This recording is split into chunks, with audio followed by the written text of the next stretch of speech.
सध्या अकोल्यातील सामाजिक आणि राजकीय वातावरण चांगलं तापलेलं पाहायला मिळत आहे, कारण वंचित बहुजन आघाडीतर्फे बैलगाडीचा महामोर्चा काढण्यात आलेला आहे आणि वाढती महागाई, इंधन दरवाढ आणि जीवनावश्यक वस्तूंच्या टंचाई विरोधात हजारोच्या संख्येने हा प्रचंड बैलगाडी महामोर्चा काढण्यात आलेला आहे। अकोल्याच्या ऐतिहासिक टावर चौकातून सुरू झालेला हा महामोर्चा आता थेट जिल्हाधिकारी कार्यालयावर धडकणार आहे आणि केंद्रातील भाजप सरकारच्या चुकीच्या धोरणांमुळे पेट्रोल, डिझेल आणि घरगुती गॅस सिलेंडरचे दर गगनाला भिडले आहेत आणि असा थेट आरोप वंचितने केलेला आहे।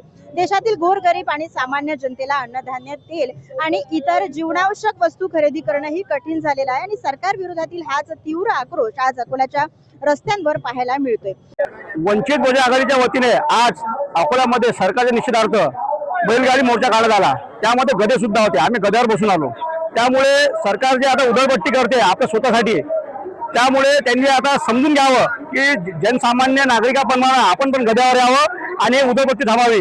डिझेल पेट्रोलचे जे भाव वाढले आणि जे टंचाई निर्माण केलेली आहे याचं नियोजन सरकारने पूर्वी पण केलं नाही, आता पण करत नाही आहे। सामान्य जनतेचं आणि शेतकऱ्याचं सरकारला काही घेणं नाही आहे। त्यामुळे वंचित बहुजन आघाडीच्या वतीने हा इशारा देण्यात येत आहे की आपण आता जनसामान्याप्रमाणे आपण सुद्धा गड्यावर येऊन आपली सवारी करावी। अकोल्यामध्ये डिझेल पेट्रोलचा डिपो गायगावला आहे आणि तरी सुद्धा जिल्ह्यामध्ये जी परिस्थिती निर्माण झाली त्याला मोदी, फडणवीस आणि जिल्हा प्रशासन जबाबदार आहे।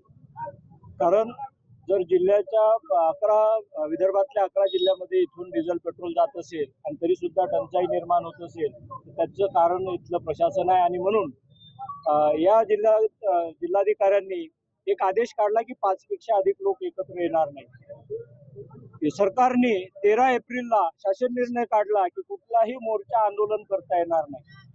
ही जी मनमानी सुरू आहे देशामध्ये, पेट्रोलचा कुठेही तुटवडा नाही, गॅसचा तुटवडा नाही।